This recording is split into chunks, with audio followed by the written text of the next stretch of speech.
Hola amigos, ¿cómo están? Sean bienvenidos. En esta ocasión vamos a hacer el estudio del capítulo ángulos formados por dos rectas paralelas y una recta secante.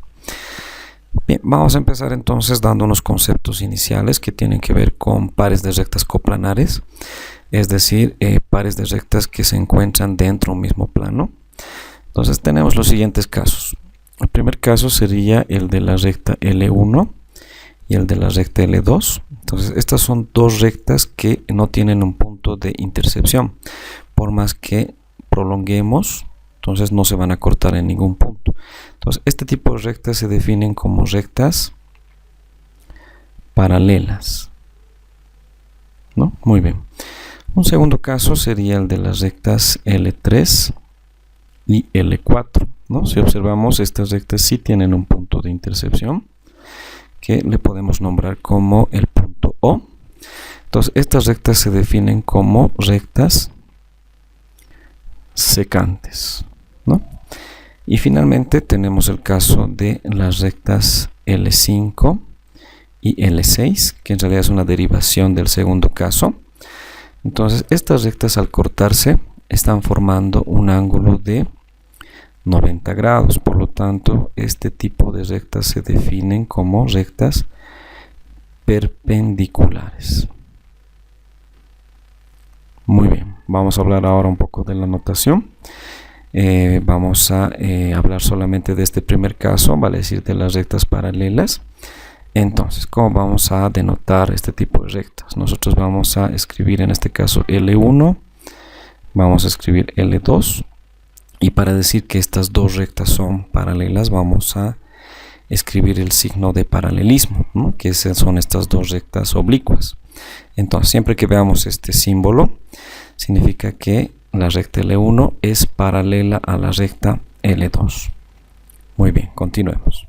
Ahora vamos a estudiar los ángulos que se están formando al cortar dos rectas paralelas, que serían L1 con L2, con una recta secante que sería L3. Si observamos el gráfico, se están formando dos vértices. Entonces, en cada vértice tenemos 4 ángulos, haciendo un total de 8, de los cuales 4 son agudos, que serían los de color rojo, por la condición de paralelismo. Entonces, estos 4 ángulos agudos son congruentes, es decir, que tienen la misma medida.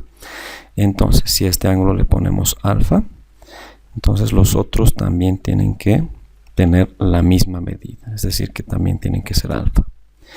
Y los otros 4 ángulos que se están formando son ángulos obtusos, en este caso los de color verde. Entonces también por la condición de paralelismo, estos 4 ángulos tienen que ser congruentes, es decir, con la misma medida.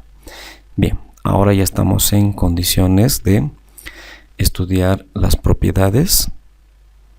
Entonces, para todas las propiedades vamos a poner como condición de que las rectas L1 y L2 son paralelas. Entonces, la primera propiedad, la propiedad fundamental, es la de los ángulos correspondientes, la cual por definición son aquellos que están ocupando la misma posición pero en distintos vértices, ¿no? Es como que trasladamos el ángulo que está en este vértice a la misma posición pero en el otro vértice. Entonces, si a este ángulo le llamamos alfa y a este ángulo le llamamos beta, por esta propiedad nosotros podemos decir de que el ángulo alfa tiene que ser igual o congruente al ángulo beta. Pero también tenemos los siguientes casos. Por ejemplo, si este ángulo le llamamos nosotros omega, entonces su correspondiente en el otro vértice tendría que estar en esta posición. Entonces este también tendría que ser omega, ¿no? Y por la misma lógica, si este ángulo, por ejemplo, le llamamos tita, su correspondiente en el otro vértice tendría que estar en esta posición. Entonces este ángulo también tendría que ser tita. Y finalmente, si este ángulo, por ejemplo, le llamamos phi, su correspondiente en el otro vértice estaría en esta posición y también tiene que ser el ángulo phi. Muy bien, pasaremos a la propiedad número 2, que es la propiedad de los ángulos alternos internos, también conocida como la propiedad de la z, que se estaría formando en esta parte. Entonces, por definición, los ángulos alternos internos son aquellos que se encuentran a ambos lados de la línea secante, que es L3, y en la parte interna de las líneas paralelas. Entonces, según esta propiedad, si este ángulo es θ y este ángulo es omega, entonces θ, el ángulo θ tiene que ser congruente o igual al ángulo omega, ¿no? Eso nos dice esta propiedad. Bien, pasaremos a la tercera propiedad, que sería la propiedad de los ángulos conjugados internos, también conocida como la propiedad de la C, que se estaría formando en esta parte. Entonces, por definición, los conjugados internos son aquellos que se encuentran del mismo lado de la secante, que es L3, y en la parte interna de las paralelas. Entonces, según la propiedad, estos dos ángulos, X y Y, tienen que ser suplementarios. Eso quiere decir que X más Y tiene que ser igual a 180 grados. Bien, pasemos a la cuarta propiedad, que sería la propiedad de la M. Si observamos en el gráfico, se está formando, ¿no?, justamente la letra M. Entonces, ¿qué nos dice esta propiedad? Nos dice que el ángulo central, es decir, el ángulo X, tiene que ser igual a la suma del ángulo alfa más el ángulo beta. Ahí está, ¿no?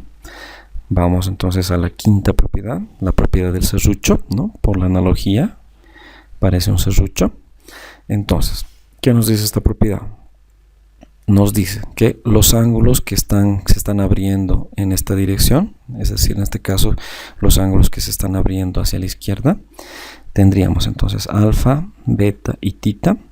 Entonces, la suma de los tres, acá vamos a anotar alfa más beta más θ, tiene que ser igual a la suma de los ángulos que se están abriendo, en este caso hacia la derecha, que en nuestro gráfico sería la suma de X y Y. Ahí está. Entonces, esta propiedad también se puede aplicar a cuando tenemos más ángulos, ¿no? Bien, vámonos entonces a la última propiedad, que sería la propiedad de la grada o de la escalera. Entonces, observamos, es como una escalera que se está formando. Entonces, esta propiedad nos dice que el ángulo X tiene que ser igual a la suma de los ángulos alfa, beta y θ, ¿no? Entonces, igual que la propiedad 5, también esto se puede aplicar a más ángulos, siempre y cuando se tenga esta misma forma, ¿no?, de la gradita. Muy bien, entonces tanto de la propiedad 2 a la propiedad 6 se puede demostrar fácilmente a partir de la propiedad fundamental, que sería la de los ángulos correspondientes, ¿no? Pero eso lo vamos a dejar para otra oportunidad. Entonces, con esto habríamos concluido. Muchas gracias por la atención.